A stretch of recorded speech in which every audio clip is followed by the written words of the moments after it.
ہم اپنا آج کا سبق شروع کرتے ہیں۔ اعوذ باللہ من الشیطان الرجیم، بسم اللہ الرحمن الرحیم۔ قال انی عبد اللہ آتانی الکتاب وجعلنی نبیا وجعلنی مبارکا اینما کنت واوصانی بالصلاة والزکاة ما دمت حیا۔ کل ہم نے پڑھا تھا اللہ رب العزت نے اپنی قدرت کاملہ سے سیدہ مریم سلام اللہ علیہا کو اولاد عطا کرنے کا فیصلہ فرمایا، فرشتے کے ذریعے اس کا اظہار فرمایا، اور پھر اللہ رب العزت نے سیدہ مریم سلام اللہ علیہا کو اولاد عطا فرما دی۔ پریشان ہوئی بہت زیادہ، میں کیا جواب دوں گی کسی کو؟ تو اللہ رب العزت نے تسلی دی کہ آپ جائیں لوگوں کے سامنے، آپ نے کچھ نہیں بولنا، اشارہ کر دیجیے گا اس بچے کی طرف، یہ بولے، یہ بات کرے گا، یہ جواب دے گا۔ چنانچہ حضرت مریم جب لوگوں کے سامنے پہنچی تو لوگوں نے کافی الفاظ کہے ان کو نامناسب انداز میں، تو انہوں نے صرف اتنا کیا فاشارت الیہ، میں نہیں بولوں گی، یہ بولے گا۔ تو اللہ رب العزت نے قوت گویائی عطا فرمائی سیدنا حضرت عیسیٰ علیہ السلام کو، اور وہ بول پڑے۔ کیا بولا انہوں نے، کیا کہا، وہ ہم آج کے سبق میں پڑھتے ہیں۔ قال، حضرت عیسیٰ علیہ السلام فرمانے لگے، وہ بچہ گود میں ہے، شاید چند دن کا بچہ جو ابھی آنکھ بھی نہیں کھول پاتا پوری طرح۔ قال، وہ فرمانے لگے، انی عبد اللہ، بے شک میں اللہ کا بندہ بن کر آیا ہوں، میں اللہ کا بندہ ہوں۔ آتانیہ، مجھے اللہ تعالیٰ نے عطا فرمائی، الکتاب، کتاب، آتانی الکتاب، اللہ تعالیٰ نے مجھے کتاب عطا فرمائی، وجعلنی، اور اللہ تعالیٰ نے مجھے بنایا، نبی یا نبی، اور اللہ تعالیٰ نے مجھے نبی بنایا۔ اب یہ جو دو الفاظ، یہ جو دو جملے انہوں نے بولے ہیں، اللہ تعالیٰ نے مجھے کتاب دی، اللہ تعالیٰ نے مجھے نبی بنایا، تو اس کا مطلب یہ ہے کہ ماضی میں ایسا ہو چکا ہے، آپ کو کتاب مل چکی ہے، آپ کو نبوت مل چکی ہے، حالانکہ ابھی تو کوئی اتنا ماضی بھی نہیں بنا ان کا۔ کتاب تو کبھی ملے گی، نبوت تو کبھی ملے گی، تو یہ کیوں کہا کہ مجھے کتاب دی؟ اصل میں بتانا یہ تھا کہ یہ اس قدر یقینی بات ہے جیسے ماضی میں کوئی بات ہو چکی ہو، کل پرسوں جو بات ہو چکی ہے وہ 100% حتمی اور یقینی ہے۔ دیکھیں کل موسم ٹھنڈا تھا، 100% حتمی اور یقینی ہے، کل موسم ٹھنڈا ہوگا، تو اس بارے میں آپ یقیناً ٹھنڈ کا موسم ہے، ٹھنڈا تو ہوگا، کتنا ہوگا کچھ نہیں کہہ سکتے، اس سے کم ہوگا، اس سے زیادہ ہوگا، کچھ نہیں کہہ سکتے آپ، ایک امید ظاہر کی جا سکتی جو غلط بھی ہو سکتی ہے، لیکن یہ ماضی کی بات کر رہے ہیں، یعنی اتنا یقینی ہے مجھے کتاب کا ملنا، اتنا یقینی ہے مجھے نبوت کا ملنا جتنا ماضی کے اندر کوئی واقعہ ہو چکا ہو۔ ہم نے اکثر قرآن کریم میں پڑھا ہے اللہ تعالی وہ بات چیت جو قیامت کے روز یا جنت میں یا جہنم میں جنت والے کریں گے یا جہنم والے کریں گے، اللہ نے ان کو ماضی کے صیغوں سے بیان کیا ہے، جیسے پچھلے زمانے میں کوئی واقعہ ہوا ہو، حالانکہ یہ تو ہزاروں سال، بلکہ قرآن کریم کی اگر ابتدا دیکھی جائے تو پھر تو ابد الاباد والی بات ہے، پتہ نہیں خربہا سال پہلے کی بات۔ یہ بھی میں اپنی گنتی کے اعتبار سے کہہ رہا ہوں، اللہ تعالیٰ کے لیے زمان و مکان کوئی بھی نہیں ہے، اللہ تعالیٰ زمان و مکان سے ماوراء ہیں، تو لیکن خربوں سال بعد جو بات ہونے والی ہے اللہ اس کو ایسے بیان کر رہے ہیں جیسے ماضی میں ہو چکا ہے۔ کیوں؟ قطعی اور یقینی ہے، کوئی شک نہیں اس میں، کوئی شک نہیں ہے اس میں۔ تو وجعلنی نبیا، اور اللہ تعالیٰ نے مجھے نبی بنایا، اور لیکن اگر مفہوم کے طور پر ہم کہیں تو ہم کہہ سکتے ہیں کہ اللہ مجھے کتاب دیں گے اور اللہ مجھے نبی بنائیں گے۔ وجعلنی، اور اللہ نے مجھے بنایا، مبارکن، بابرکت، اینما، جہاں کہیں بھی، کنتو، میں ہوں گا، میں جہاں کہیں بھی ہوں گا اللہ نے مجھے بابرکت بنایا ہے. وَأَوْصَانِي، اور اللہ تعالیٰ نے مجھے حکم دیا ہے بِالصَّلَاةِ، نماز کا، وَالزَّكَاةِ، اور زکات کا، مَا دُمْتُ، جب تک میں رہوں گا، حیا، زندہ، جب تک میں زندہ رہوں گا اللہ تعالیٰ نے مجھے نماز اور زکات کا حکم دیا ہے. اس سے معلوم یہ ہوتا ہے کہ نماز اور زکات یہ اعمال پچھلی امتوں میں بھی اور پچھلے انبیاء علیہم السلام کی شریعتوں میں بھی اسی طرح لاگو تھے. وبرن، اور میں فرما بردار ہوں، بوالدتی، اپنی والدہ کا، اور میں فرما بردار ہوں اپنی والدہ کا. ہے نا عجیب جملہ. ابھی ہم نے کل پڑھا ہے حضرت یحییٰ علیہ السلام فرما رہے ہیں کہ یہ میں وبرم بوالدی، کہ اپنے والدین کا فرما بردار. لیکن یہاں پر کیا ہے؟ وبرم بوالدتی، مجھے اللہ نے اپنی والدہ کا فرما بردار بنایا ہے. کیوں؟ یہ والدہ کا فرما بردار کا مطلب کیا ہے؟ والد کا تو کوئی ہے ہی نہیں، وجود ہی نہیں. یہاں پر والد کا وجود ہی نہیں ہے، محض والدہ ہیں. اسی لیے اللہ نے مجھے اپنی والدہ کا فرما بردار بنایا. وَلَمْ يَجْعَلْنِي، اور نہیں بنایا اللہ تعالیٰ نے مجھے جباراً، سرکش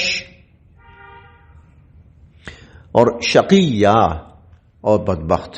اللہ نے مجھے کوئی سرکش یا بدبخت نہیں بنایا، بلکہ اللہ نے مجھے اپنی والدہ کا فرما بردار بنایا. معلوم یہ ہوا کہ جو والدین کی فرما برداری نہیں کرتا وہ جبار اور شقی ہے، وہ بدبخت ہے، بدقسمت ہے. والسلام، اور سلامتی رہے گی، علیہ، مجھ پر، یوم ولدت، جس دن میں پیدا ہوا، ویوم اموت، اور جس دن میں موت مر جاؤں گا، ویوم، اور جس دن ابعث حیا، میں زندہ کر کے اٹھایا جاؤں گا. میرے لیے ہما وقت سلامتی ہی سلامتی ہے. میری پیدائش سراسر سلامتی ہے، میری موت سراسر سلامتی ہوگی، اور مر کے دوبارہ میرا زندہ ہونا سراسر سلامتی ہوگی. سلامتی کا مطلب کیا ہے؟ خیر ہی خیر ہوگی، خیر ہی خیر، ہدایت ہی ہدایت. ذالک، یہ ہیں عیسی بن مریم، عیسی بن مریم. ذالک عیسی بن مریم، یہ ہیں عیسی بن مریم. قول الحق، اور یہ ہے صحیح بات، واقعی اور حقیقی بات وہ یہ ہے. الذی، وہ، فیہ یمترون، جس میں لوگ جھگڑ رہے ہیں، جس میں لوگ جھگڑ رہے ہیں. حق بات یہ ہے. جھگڑ کون رہے تھے اس وقت؟ دو طبقات، عیسائی، یہودی. اور اس وقت واقعتاً ان دونوں قوموں کے درمیان جھگڑا تھا. عیسائی، دنیا عیسائیت، وہ یہود کو، دنیا عیسائیت یہود کو عیسیٰ علیہ السلام کا قاتل قوم کہتی تھی. اور عیسائی سلطنتوں میں یہود کا داخلہ ممنوع تھا. کسی عیسائی سلطنت میں کوئی یہودی نہیں رہ سکتا. کیوں؟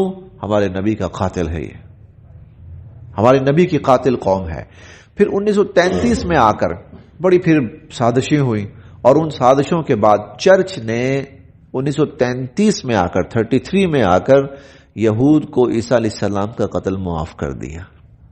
پھر یہ قریب آئے، پھر اتنا قریب آئے ہیں کہ اب وہ ہم نوالا اور ہم پیالہ بنے ہوئے ہیں ایک دوسرے کے. ذالک عیسی ابن مریم، یہ ہے عیسی بن مریم. قول الحق، اور یہ ہے سچ بات.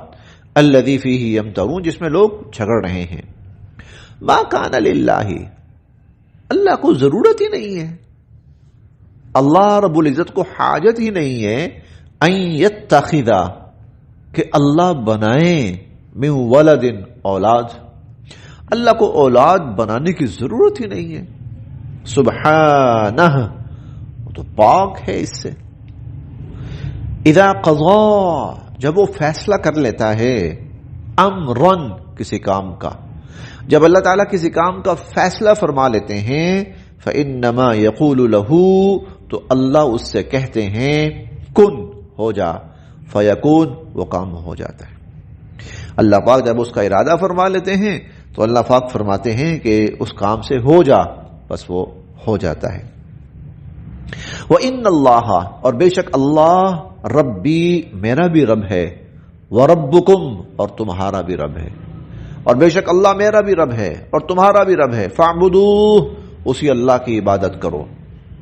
ھذا یہی ہے صراط مستقیم سیدھا راستہ، یہی سیدھا راستہ ہے۔ تو پچھلی آیت میں جو یہ کہا نا یہ ہے حق، صحیح بات یہ ہے، تو اس میں یہود کا معاملہ تو یہ تھا اور دنیا عیسائیت کا معاملہ یہ تھا کہ وہ عیسیٰ علیہ السلام کو اللہ کا بیٹا بنائے پھر رہے تھے اور ابھی تک کہیں سے تردید نہیں تھی، وہ پوری طرح اس پر جمے ہوئے اور ڈٹے ہوئے تھے۔ پھر قرآن کریم نے آ کر ان کی آنکھیں کھولی اور ان کو حقیقت بتائی، چنانچہ پھر اس کے بعد ایک بہت بڑا طبقہ وہ عیسائیت کا مسلمان بھی ہوا، اور پھر اس کے بعد ایک بہت بڑا طبقہ ایسی گمراہ اور جاہلانہ عقائد سے محفوظ بھی ہوا۔ امت مسلمہ الحمدللہ قرآن کریم کی ان تعلیمات و تصریحات کے بعد پھر اس گمراہی سے محفوظ ہوئی، ورنہ یہ امت مسلمہ بھی عیسائی مذہب پہ ہوتی اور یہ بھی عیسیٰ علیہ السلام کو اللہ کا بیٹا مان رہی ہوتی اور گمراہی پہ ہوتی۔ تو قرآن کریم کی اس ہدایت اور رہنمائی کے بعد عیسائیت کا بھی بہت بڑا طبقہ ایمان لایا اور بہت بڑا طبقہ جو ہے وہ محفوظ ہوا آئندہ کے لیے ایسی گمراہی سے۔ وَإِنَّ اللَّهَ رَبِّي اور بے شک اللہ تعالیٰ میرے بھی رب ہیں، وَرَبُّكُمْ اور تمہارے بھی رب ہیں، فَاعْبُدُوهُ اللہ کی عبادت کرو، ھذا یہی ہے صراط مستقیم سیدھا راستہ، یہی ہے سیدھا راستہ۔ فاختلف مختلف ہو گئے الاحزاب گروہ من بینہم آپس میں، بہت سے گروہوں نے آپس میں اختلاف کیا، بہت سے گروہوں نے آپس میں اختلاف کیا۔ اختلاف کا مطلب کیا ہے؟ اختلاف اس راہ سے ہٹے، اس ہدایت سے ہٹے، بہت سے اختلاف یہی ہے، حق سے ہٹنا وہ اختلاف ہے۔ قرآن کریم کی اصطلاح میں حق سے ہٹنا وہ اختلاف ہے۔ اس حق سے ہٹے، یہود ہٹے، نصارہ ہٹے، اس ہدایت سے انہوں نے اختلاف کیا۔ فویل بہت بربادی ہے، للذین ان لوگوں کے لیے، کفروا جنہوں نے کفر کیا، من مشہد یوم عظیم، مشہد وقوع پذیر ہونا، وقوع پذیر ہونا، یوم عظیم بہت بڑا دن، اس بہت بڑے دن جس نے وقوع پذیر ہونا ہے، جس دن نے رونما ہونا ہے، اس دن جنہوں نے کفر کیا ہے نا ان کے لیے پھر ہلاکت اور بربادی ہے۔ جن لوگوں نے کفر اختیار کیا جب وہ بہت بڑا دن رونما ہوگا تو ان کے لیے ہلاکت اور بربادی ہے۔ اسمع بہم کیا خوب سن رہے ہوں گے اس وقت، وابصر اور کیا خوب دیکھ رہے ہوں گے، یوم یأتوننا جس دن یہ ہمارے پاس آئیں گے، جس دن یہ ہمارے پاس آئیں گے کیا خوب سن رہے ہوں گے، کیا خوب دیکھ رہے ہوں گے۔ لیکن اور لیکن الظالمون یہ ظالم، الیوم آج، فی ضلال مبین بہت بڑی گمراہی میں پڑے ہوئے ہیں۔ آج یہ ظالم لوگ بہت بڑی گمراہی میں پڑے ہوئے ہیں، لیکن جب ہمارے پاس آئیں گے آنکھیں بھی کھلی ہوں گی اور کان بھی سن رہے ہوں گے ان کے۔ وَأَنذِرْهُمْ اور آپ ان کو خبردار کریں، یوم الحسرہ اس دن سے جو ان کے لیے افسوس کا دن بن جائے گا، حسرت والا دن جو ان کے لیے افسوس اور حسرت والا دن بن جائے گا۔ اس قضی الامر جب سارے معاملات کا فیصلہ کیا جائے گا، اس قضی الامر جب سارے معاملات کا فیصلہ کیا جائے گا، وہم اور تب یہ لوگ فی غفلت اور وہم اور اب یہ لوگ فی غفلت ان غفلت میں پڑے ہوئے ہیں، وہم فی غفلہ اب یہ لوگ غفلت میں پڑے ہوئے ہیں، وہم لا یؤمنون، اور یہ ایمان نہیں لا رہے۔ اب یہ لوگ، یہ دنیا عیسائیت کے لیے، خصوصی طور پر یہ ساری گفتگو دنیا عیسائیت کے لیے اور دنیا یہود کے لیے چل رہی ہے، سیدنا عیسیٰ علیہ السلام کے حوالے سے، کہ تم بہت بڑی گمراہی کا شکار ہو، اس گمراہی سے نکل آؤ، ورنہ جس گمراہی میں تم پڑے ہو قیامت کے دن تمہارے لیے ہلاکت ہے اور بربادی ہے۔ وہم فی غفلہ، یہ لوگ غفلت میں پڑے ہوئے ہیں، وہم لا یؤمنون، اور یہ ایمان لانے کے لیے تیار نہیں ہیں۔ انا، بے شک ہم، نحنو، ہاں ہم ہی، نرث الارض، ساری زمین کے مالک ہوں گے، ومن علیہا، اور جو جو اس کے اوپر ہے اس سب کے ہم ہی مالک ہوں گے، وإلینا یرجعون، اور یہ سب کے سب ہماری طرف ہی لوٹائے جائیں گے، یہ سب کے سب ہماری طرف ہی لوٹائے جائیں گے۔ بس یہاں تک۔